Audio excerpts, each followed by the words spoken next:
wonderful panelists on stage.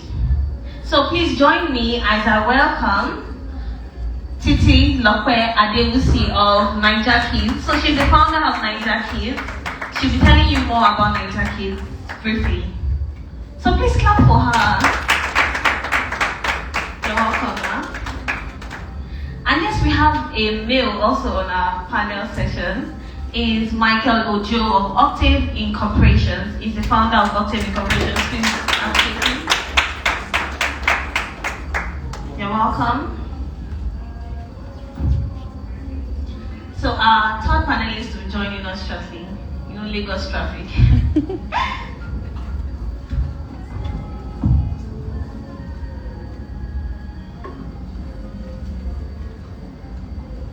Okay. Once again, you're welcome to the Collaborate Innovate session. So today we'll be discussing more about leveraging on technology and partnerships to bring about impact in our society. So we're looking at the socio-economic aspects. Okay, a few things about our event. So there's a quote by Steve Jobs that goes thus: "Great things in business are never done by one person, they are done by a team of people." I know that's right. Most good things you see in the world, they are not just by one person. You notice that you have more than, you just have a team behind that, because together we achieve more. So that's how the team is. So driving institutional cooperation through innovation is the key to unlocking the potential of Africa's prosperity. The times we live in necessitates leveraging on technology to build a value chain for a system that will foster growth. Innovation is more about collaboration than competition, because collaboration gives room for diversity, creativity, and networking opportunities. So this brings us to the question, is there a need to collaborate? I'll say yes if you ask me. What do you say? Is there a need to collaborate? Okay. Good morning, everyone. My answer is yes. I think collaboration is the new currency. Yeah, I agree. Collaboration is the new innovation. So when you look at anything that has happened right now, it happened with collaboration. How many people have heard of ChatGPT? The reigning AI. For those of you that might not be aware, it was a collaboration. It wasn't one company. It was a group of people that came together, had this idea, collaborated, and made it happen. Thank you. So that's Titi Adewusi. So she'll tell us briefly about herself and what she does. Okay, so my name is Titi Adewusi, and one is we make learning fun, leveraging on technology, using games, and other resources. That's really what we do, both for children and also for corporate. Thank you. That's great. Please appreciate her. She's doing great things, right? Yes, thank you. So over to you. Do you think there's a need to collaborate? Well, definitely, because there's nothing great that has been achieved today that was not achieved by collaboration from two or more persons, right? And like she said, the ChatGPT example, right? Two or more persons who are skilled came together to build something very innovative that is now the talk of tech today. Generally everything, even W.TEC, right, was made from a collaboration from two more persons. So yes, collaboration is key in the world of today, and we encourage everyone to collaborate. Thank you very much. So can you tell us more about yourself and what you do? Okay, hello everyone again, good morning. My name is Michael Ojo. I'm the founder and CEO of Octave Incorporations, a community-led digital solutions company that's aimed at advancing digitalization in Nigeria and Africa. And we do this by making quality digital education services available and accessible, and very importantly, affordable for everyone. Yes, that's good. Thank you for clapping for him. Okay, so does partnership and leveraging on technology promise value for Africa? Yes. I think when it comes to collaboration, the answer will always be yes. Yeah. In time, they realize that, you know what, why are we doing this? Why can't we collaborate? So increasingly, they do what they call co-location, whereby someone builds it, and then 3 or 4, providers are on the same. So what collaboration does is that it allows you to do bigger things that individually you're all afraid to do. I also want to bring it down to some company levels. Everybody knows Mark Zuckerberg, everybody knows Bill Gates, but those are the face of the company. It was never one person that came together. It was usually 2, 3, 4. Even Jack Ma, it wasn't only him. So great collaboration now more than ever, because we cannot do it by ourselves, right? We have people ahead of us, and we can't begin to start from scratch. I used to advise people, especially those that we teach at Octave. I said, in my opinion, I would say EDUTECH should collaborate more, because there's still a very huge gap in the tech talent market, because a lot of people are yet to actually have these basic digital skills like data analytics, digital marketing, graphic design. Like a lot of people are yet to have these skills, and we always evangelize the future of work, and these skills are must-have skills that you need to have for the future of work. So I believe one of the fields or one of the industries that should come together are EdTechs. We have a common goal, right? We want to teach. We want to teach people digital skills and get them upskilled to solve problems. So why not come together and let's cover much more areas, much more gaps, much more space, so that it's faster. And I love when goals are measured, and you can basically track the growth of what you're trying to solve, right? So if you are able to set a goal that, okay, we want to train 1 million Nigerians or Africans in the next 1 year, so we know the amount of EdTechs that should come together, the amount of tutors that should come together, and the whole logistics and structure of the training, and then we're going to get there, right? So I feel like EdTechs should come together. Okay, I agree with you that EdTechs should come together. So aside EdTechs, there are other sectors that these EdTechs would need. You get what I'm saying? Yes, right? Sure. So those other sectors, what sectors do you think can be involved? Because we have different people in different sectors. We have people in the media, in education, technology, fintech. So how can they come together? The thing is this: I tell people that don't see technology as a field on its own. Okay. See it as an enabler of fields. Yeah. Okay, so see it as a tool that will be used in different fields. So as a media person, you can definitely apply any form of technologies like digital marketing, copywriting, to advance what you're doing, right, in that space. So definitely, if you have to ask them, I think all sectors should come together, right? Everybody should understand how to apply. For instance, there are some people that say, they want to learn, someone has met me several times, they want to learn data analytics so they can jump back, so they can go and work over there. And I say, what are you doing? Say, yes, I studied banking and finance. So do you know that you don't really have to leave what you are currently doing, right? You can learn the skills and understand how to apply it in your current field. Whether you study Yoruba language, even if you study, I told someone studying Yoruba, I said, Yoruba now, we need interpreters in the tech field for NLP, like natural language processing, so that we can make translation from English or other language to Yoruba easy. So yes, you can learn these skills, apply what you've learned in school, and then use it to even bring out a much more better and innovative solution. So yes, everybody should come together. Yeah, I agree with you. Thank you. Over to you. Okay. I'll pick up from. Okay, sorry, before we continue, our speaker, one of our panelists is here. So please join me as I welcome Mrs. Yvonne Awosanya.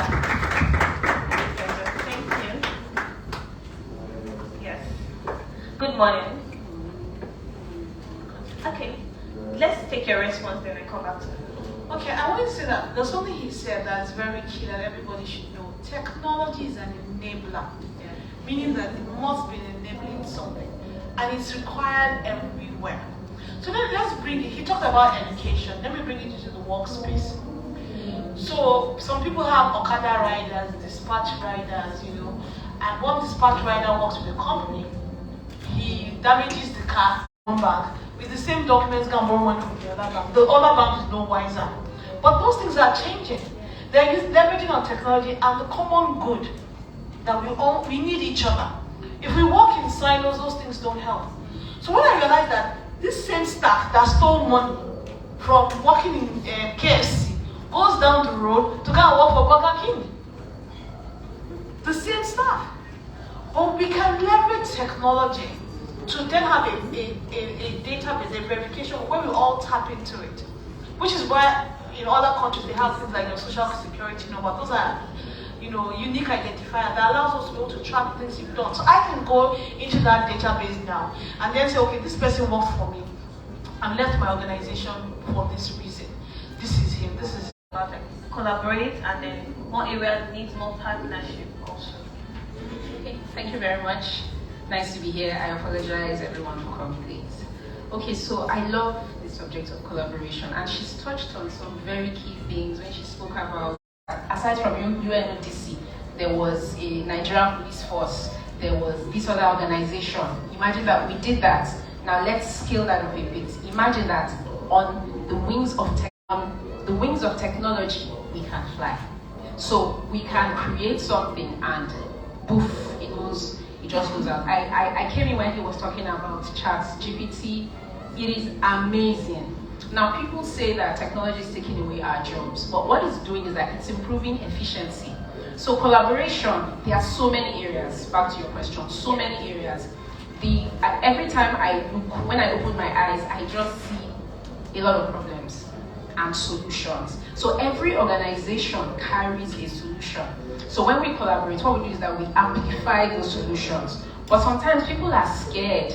They are afraid that, oh, you come and take my business. Oh, I know you're in education. I'm in education.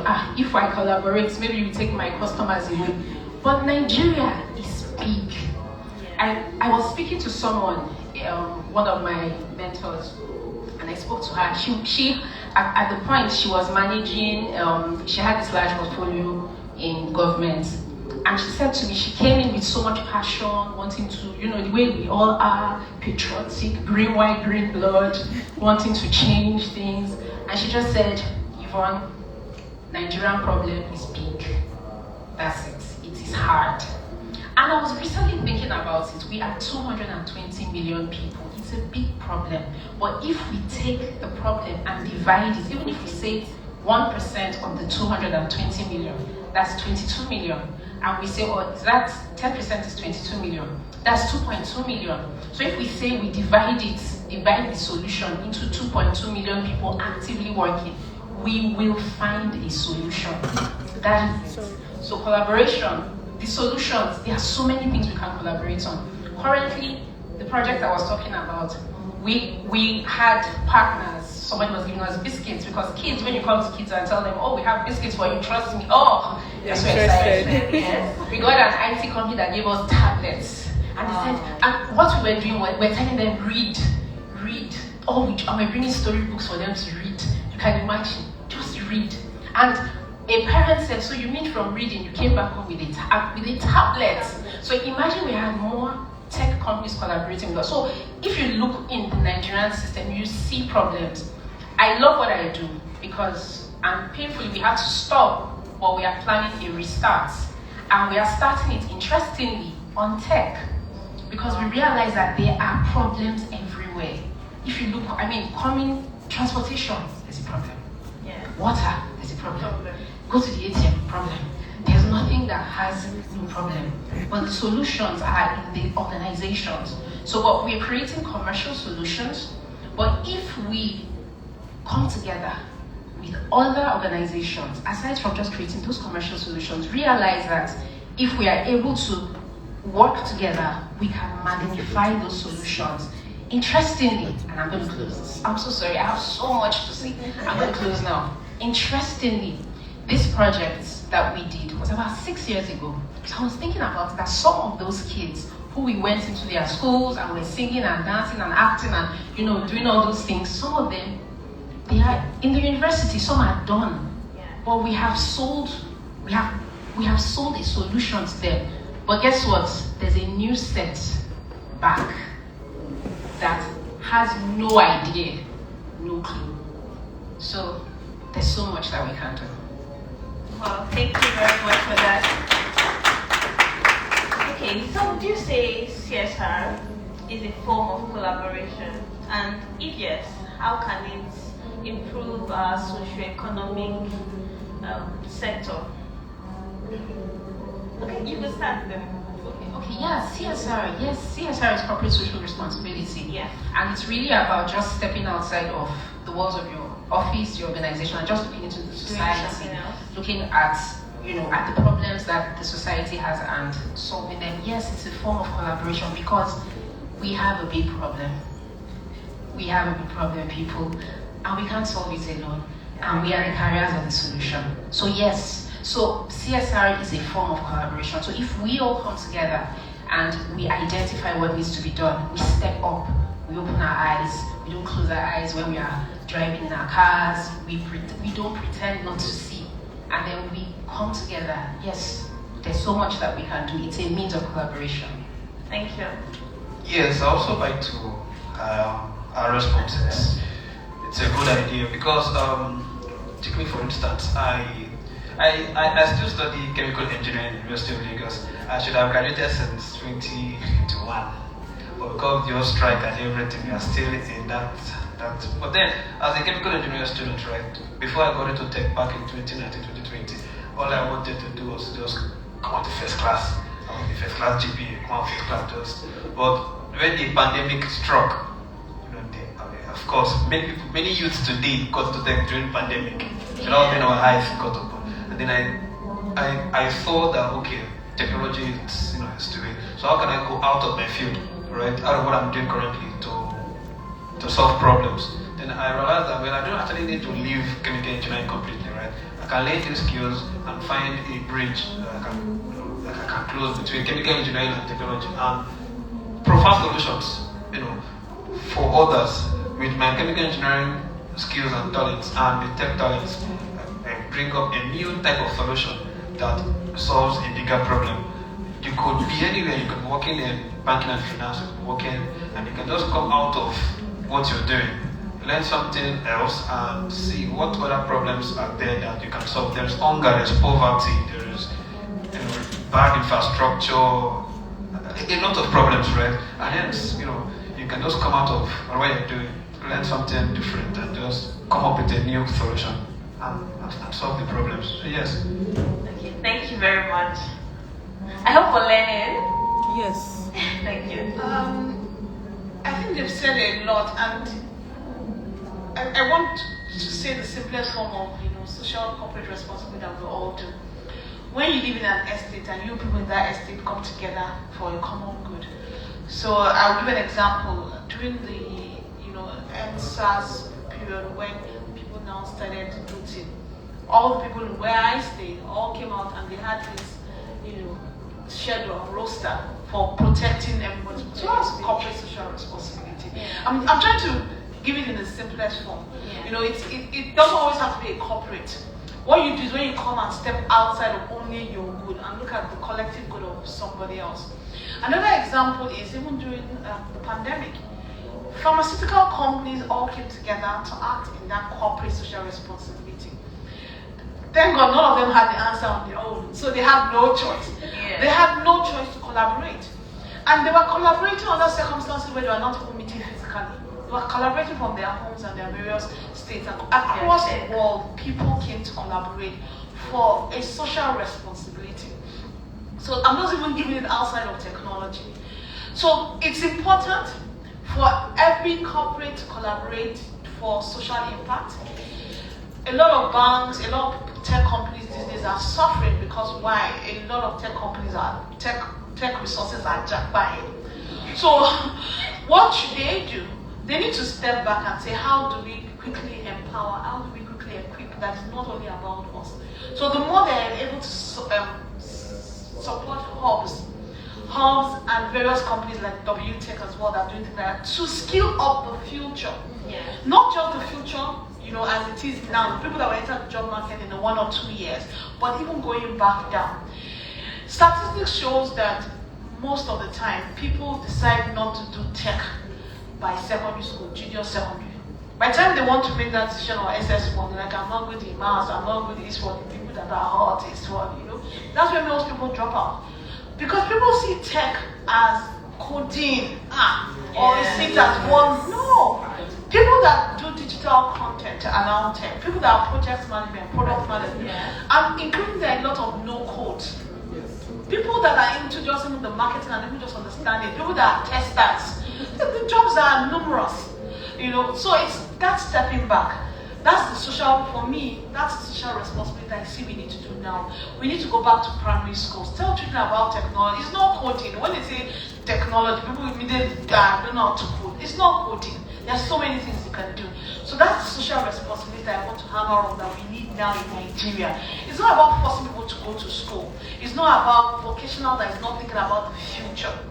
So even the mechanic needs to be taught about the future of what do you call it, mechanics in the future, whereby your customers are not just the people in your area. A lot of us now, you can buy things from Balogo Market without going to Balogo Market. The woman is now on Instagram. Do you understand? And when you see her address, you see that it's Balogo Market. And then you will use Okada and Uber and all that to bring it to your house, irrespective of where you live. Those are the things that when we talk about social responsibility, let's go back, educate the woman on the street. See this cash matter. Do you understand? There's still a lot of people that, Madam has refused to sell me plantain without my cash. But I understand that I don't want to force her to use a POS because she will not understand these charges. All she will know that she was selling 1,000 naira plantain. I told her I paid her, meanwhile it's 950 naira that is coming into her account. How do I explain that? So what I'm saying is that we need to step back in our social responsibility. And that's what I hope will come out of what's happening. That the banks realize that it's not to just force things down people's throat. There's an education that is required. And that's the social responsibility of all of them. The financial inclusion that the people have been pushing for, you need to go back. You need to tell Aboki on the street why he needs the POS. And also tell him as he doing POS, he needs to be charging us 65 naira on top. Because he doesn't understand that his money is not complete. Those are some of the social responsibilities we need to go back on. We need to let them know that as you're putting your money in the bank, like one day you can go and collect a loan, that this whole truck that you want to buy, because I've seen your transaction, I can say, okay, I can now give you 50,000 naira. So it's not just come and just say, no, put all your money in the bank. Those are the social responsibilities that, I feel they need to do now. To step back and do it for 2, 3, 4 years. When they are done, they can now do this kind of thing that they did for all of us. Thank you very much. Thank you. Thank you. So we need to educate ourselves even more to ensure more collaboration. Okay, so that brings me to this question. So what are the factors that could hinder collaboration, positive collaboration, and then, The first is competition. In Nigeria, when we're in school, we are taught to compete. Our upbringing, our culture, we do the compete. You know how it is, it's just about competing. That's how we know. We don't know it any other way. Someone's shop is big, my own house is bigger. Someone's car is big, my own. We don't understand. It's our mindset. And honestly, I can't believe it. That's how we're brought up. So we don't see the power. So that's the first thing. Every time I meet people, they worry about, but if you collaborate with this person will still your customer. This person will still, it's that competition. It's an education that needs to happen. So that's the first thing I would say, that in-depth collaboration is competition.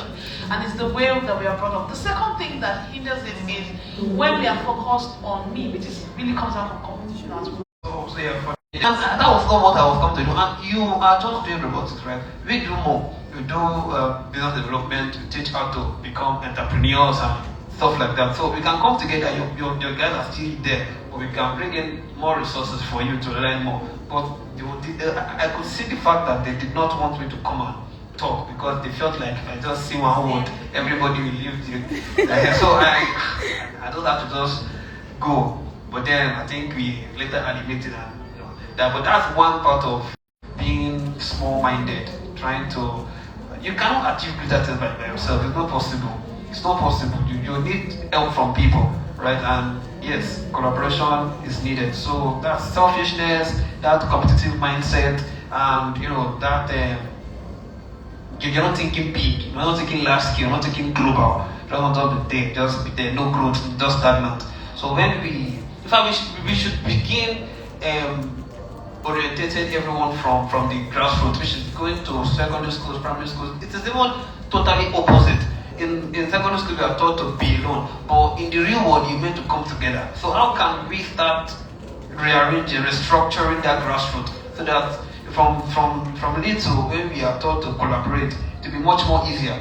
Because no matter, as we are seeing it now, these are the challenges. It's not still going to change anything because we need to go back to the grassroots so that we can now see, very, better, great changes. Yes. So that's what I have to say. Thank you very much. Yes, same question. Okay, so I just want to add, because I mean it's really about what they mentioned, which is that whole fear of competition, or more like competition and selfishness. So collaboration this is where the world is going. No, this is where the world is currently. So I work in a publishing house where we work collaboratively. So everyone wants to shine, even in internal teams. So you have an organization and each of your staff wants to show that yes, Lamino, pass everybody, that kind of thing. Everyone wants to shine. But we discovered that it's better when we all work together. There's this tool called Canva. I don't know, maybe some of us know about it, where I work on a design and I can share that design with everybody on the team, and everyone can drop what they need to drop. So everybody wants to say, I did it myself. Nobody wants to say, I'm the one coming last in the class. They want to always show that I'm on top. But what Canva did was bring everybody together so we can be in that collaborative space. So you put your little input, I put my little inputs, he puts his input, and in like a tenth of the time that it has taken us to complete that, one person to complete that design, we can get it done very, very quickly. So even in the larger, take away the internal team now, also in the publishing industry, so we've had clients who say to us that, I need 3 publishers to come together to work on. I know that can be very tricky because the question is, why are you calling for what about? But what I have found out is that whenever we come together, we create larger than life projects. So small-mindedness, yes, is like she said, is a big problem. We see ourselves, there's this blue ocean, red ocean that talks about organizations, we feel that we are in a red ocean. But the reality is that we're actually in a blue ocean. Because even though we are doing different things and it looks like, we are competing in quotes, at the end of the day, if we come together, we are able to create bigger solutions. Okay, thank you very much. So please learn, we need to come together to create bigger solutions, like she just said. So over the years, would you say organizations, co-founders have been collaborating well enough, and have they used technology enough to that extent that yes, this is enough to take you to that space where you feel Africa should be? Well, I'll say there have been some collaborations, true. Okay. But there's still so much work to be done. That thing she said, it seemed like one very little thing, the aboki, and it's very true. I was in the market and they said, we don't want transfer, we want to see the cash. But the reality is, a time is coming when if you don't collect transfer, you're not going to, business will not go on. But has the education happened? No, it hasn't. So there are collaborations happening, maybe on larger scales, but I believe that there's so much more we can do, and we haven't even scratched the surface when it comes to technology in Africa. Because the minute we are hitting it, a lot of the problems that we see, that's how to know when it has worked. When what you see in the UK, the US, and all the Western countries, is not just the government. You see collaborations working. So when it has worked, it's when you step out you open your door and you look outside and you see a Nigeria that you love. That's when collaborations have worked. Thank you. Do you have anything to add? Yes, so personally, I'm very big on collaboration. In fact, ever since I founded Octave Incorporations, my mind has always been who is out there that has the same mission and vision as me, and how can we work together. And for the past 2 years now, I think we've had over 20 collaborations, right? But not just in fact, most of them are international because I am very active on LinkedIn, like a lot. So I tend to get many of our partners on that platform. That's like my favorite platform. You don't see me on TikTok or even Instagram, but LinkedIn, I can follow people who post on stuff that I want. I am a machine learning engineer. I'm basically the data space, artificial intelligence and those things. So that's why I follow. And then recently, a particular company, I think in India, based in the US too, they reached out to me and they wanted to create a software that can help solve some problems in the educational space in Africa.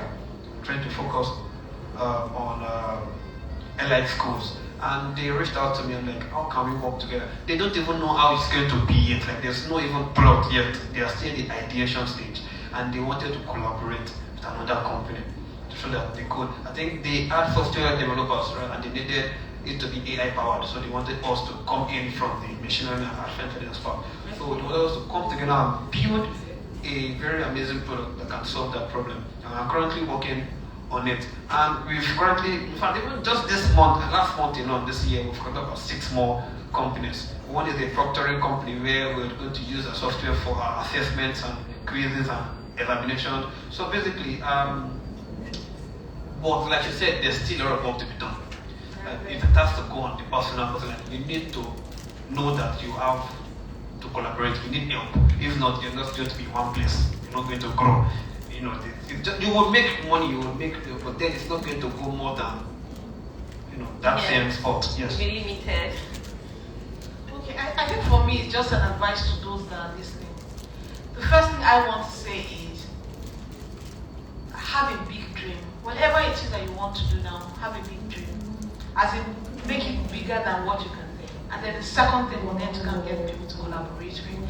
So I will give a fair example. So when you look at comedians, if you really go to a very wonderful, successful comedy show, it's one person that collaborated with a lot of people. So it might be the main item, but to be able to kick off that big thing usually requires collaboration. Last year we did 2 major collaborations. One was on financial literacy, and we're able to reach over 20,000 children across 11 states in Nigeria. I would never have been able to do that alone.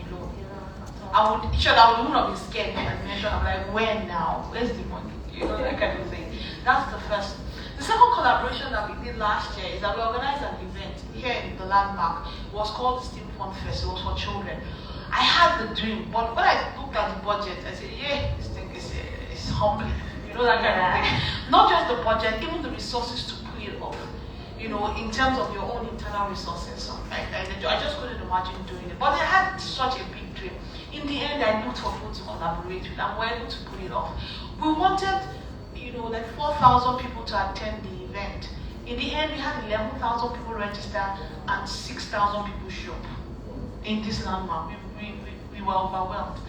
Would I have done that on my own? I seriously doubt it. I seriously doubt it. So for me, my advice is have a big dream. Whatever you are planning to do this year, just look at it. If it's small, just push it to the side. Have one big dream. And then ask yourself, who can I collaborate with to bring this big dream to pass? We're not there in collaboration because it takes time. We're scared. It's not easy. And some people have bad experiences of collaboration. Not all collaborations end up well. We can even tell more stories about bad collaboration than we can tell about good collaboration. That's the truth. Because, some of the fundamentals for good collaboration are missing. But I would say for free. And if there's anything you want to take away here going is that collaboration is a new currency. Collaboration equals to innovation. Any dream that you want and you need it to be big, you need to collaborate with somebody about it. Thank you. Thank you. So you mentioned something about bad collaborations and things to look out for. So what are those, just in few words, because we're losing. So what are those things that people should look out for when collaborating Okay. The very first thing you need to look out for when you're collaborating is to clearly define the goals of both parties. You need to know what value. In fact, first of all, you have to understand the common goal. What do you want to achieve together? So, okay, what is coming from your end and what is coming from my end? Let us measure it. Like, let it be, clear. This is what we have to do. Then, lastly, put it into writing. Make it be legally binding, a contract.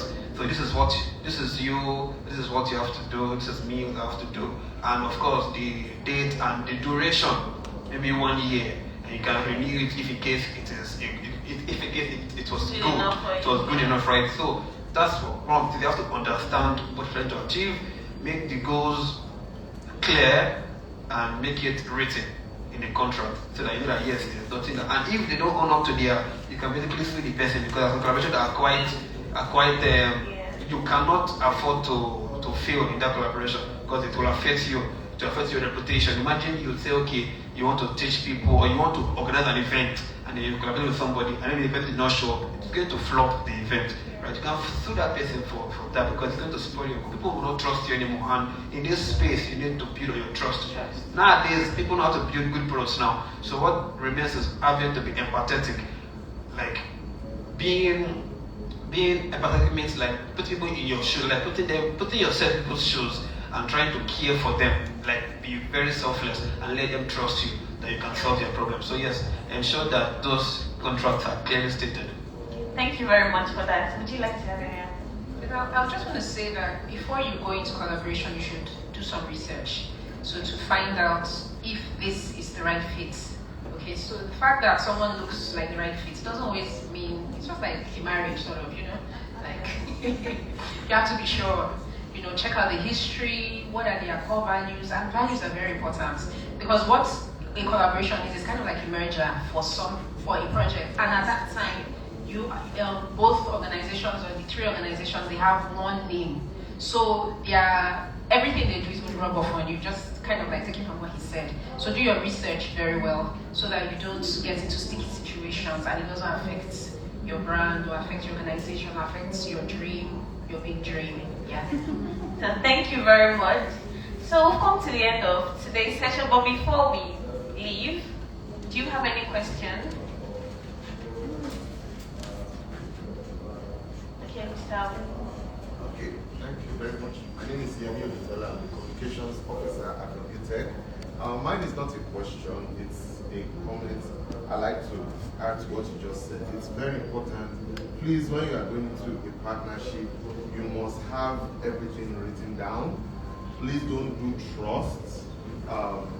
Also, make sure you get a lawyer to draft those things. It might look expensive, but if your partner defaults, that's where you know that it was very good and it was cost effective to have a lawyer draft your terms of agreement. Just in case things go wrong, you have remedy to go to. And please don't be scared to have people, if you have to go to the police station at times, because a lot of our people here are wicked.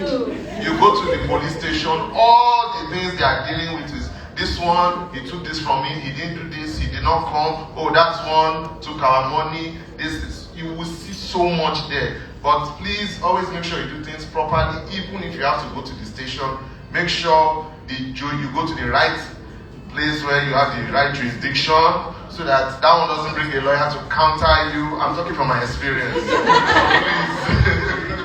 So always make sure you take note of these things because our people are very tough. But this is a way around it. And when you are going into partnerships, especially when you are dealing with certain tribes, they have unions you can deal with. So when you report them to their unions, those ones have a firm grip on them. They would surely force them to do the right thing. So that's my comment. Thank you very much for that comment. That's helpful. Okay, we have someone at the back. Thank you.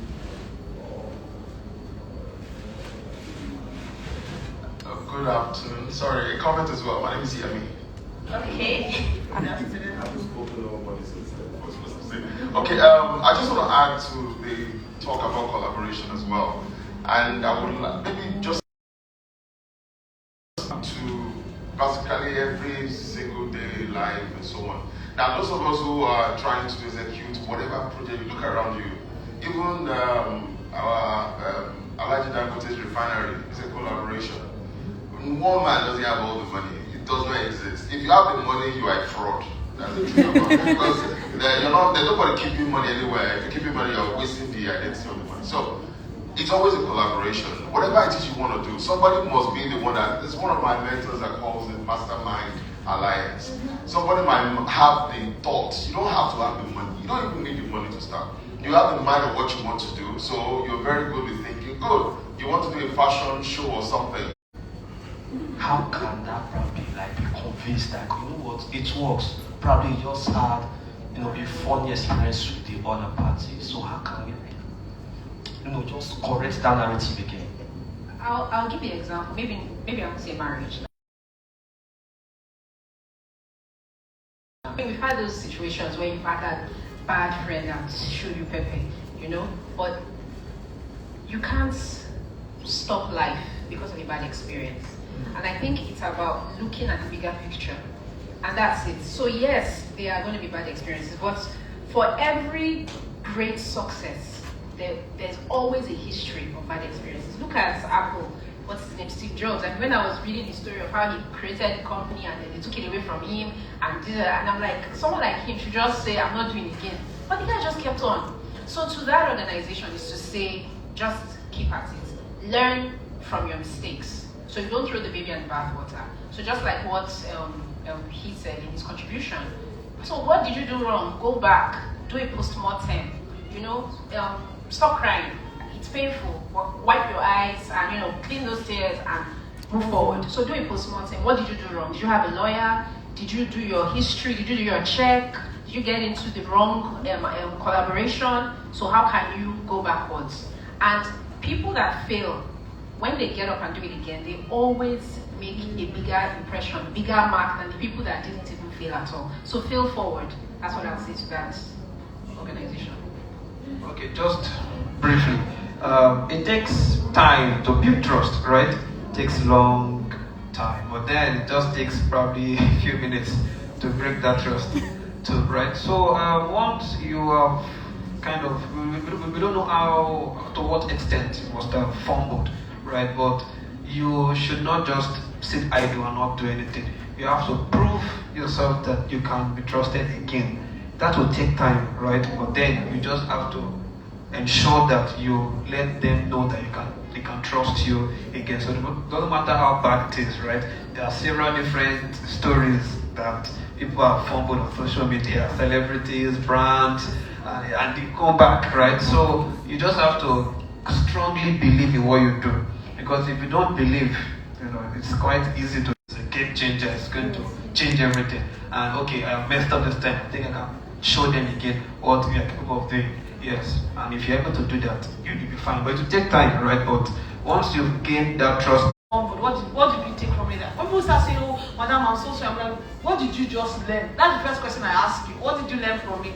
So okay, so you've learned that, and so it won't happen again. So I think it's to learn from it and realize there's so much more benefit in collaborating than not collaborating. Thank you. Thank you. Thank you. Thank you very much. So briefly, just your social media, just in case they want to learn more to reach out to you. Why Oh. All right, thank you very much for this opportunity. It's been very eye-opening, and I'm so glad I came. I almost think I said, for youth, but they're always for me to learn.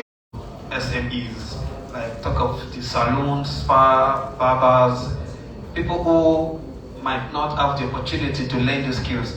I asked my team that it's not going to be sustainable or realistic thinking that we can teach everybody the skills. So how can we democratize the skill in a way that they don't have to learn it but they can also still apply it?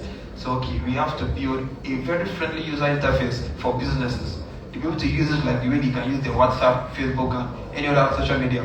And we might do a little bit consultancy on the type of data you need to gather from your business. But the first thing you need to understand is you have to set goals for your business. You have to have your own business objectives, your goals, what you want to see yourself in the next 10, 20, 50 years. How big do you want to see your business. The next thing is, okay, what do I need to do? Who are my target customers, right? You focus on them. Then what kind of data do I have to gather on them? Because the very first technology I would advise any business owner to apply is data analytics.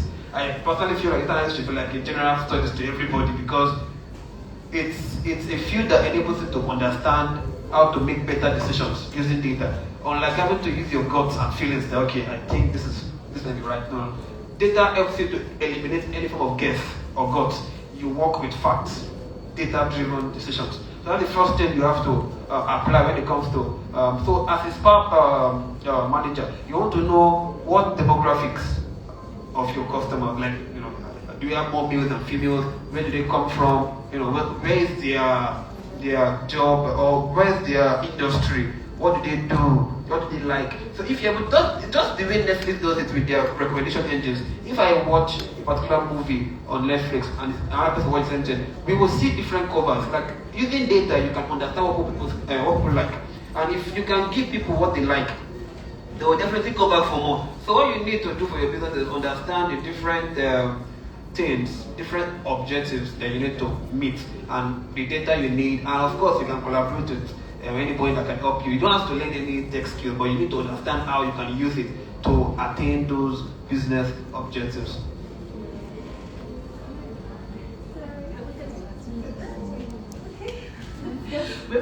Yeah, so run out of time, but I want you to suggest two things to you. The first thing is that think of the people that will typically use your service. So it's a pity that the Access Bank Marathon had ended. Think about it for next year. How can you take a mobile thing and after the people at the end have two stations, you station your thing there. You offer to them for free for the first year, second year, you have a better idea of the data that you need to be able to monetize that. And as you do that, you also go and look at people that do some form of wellness or the other for their staff. Look for a free. I will always advise you that when you want to start something, look for something that is already free. Look for a booking app that you already can book for free. Let them have a health week in their office and say you can book massages and it's given at discount.